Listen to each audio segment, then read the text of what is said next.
Kakinada rural నియోజకవర్గం కొత్త గైగలపాడు రాజేంద్రనగర్ లో వేంచేసిన శ్రీ దుర్గాదేవి అమ్మవారి ఆలయంలో శరన్నవరాత్రి మహోత్సవాలు ఘనంగా నిర్వహిస్తున్నారు. నిత్య పూజలతో ఉత్సవాల్లో 3వ రోజు శ్రీ దుర్గాదేవి అమ్మవారు శ్రీ అన్నపూర్ణాదేవిగా భక్తులకు దర్శనమిచ్చారు. నిత్య పూజలలో భాగంగా తెల్లవారుజాము నుండి అమ్మవారికి అభిషేకాలు, విశేష పూజలు ఆలయ అర్చకులు సాయి కృష్ణ శర్మ శాస్త్రోక్తంగా జరిపించారు. పెద్ద సంఖ్యలో భక్తులు తరలివచ్చి అమ్మవారిని దర్శించి పూజలు చేశారు. నవరాత్రులను పురస్కరించుకుని ప్రతిరోజు భక్తులకు అన్న ప్రసాద వితరణ చేపట్టారు.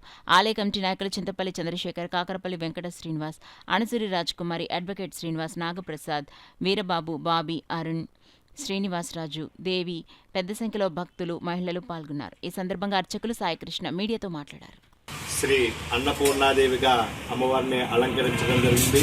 అలాగే ఇక్కడ ప్రతి నిత్యం కదా రాజేంద్ర నగర్లో నిత్యం కదా అన్నదాన కార్యక్రమం జరుగుతుంది. గత సంవత్సరం నుండి కదా ఈ రోజు కదా ఆఫ్ లేకుండా దాతలు భక్తులందరూ కదా సహాయ సహకారంతో అలాగే ఆలయ కమిటీ సభ్యుల ద్వారా ఈ యొక్క అన్నదానం ప్రతిరోజుగా జరుగుతుంది. అలాగే జగన్మాత అయిన అమ్మవారు అన్నపూర్ణాదేవిగా ఈరోజు భక్తులను దర్శించుకుని తీర్థ ప్రసాదాలు తీసుకుంటారని కోరుతున్నాం.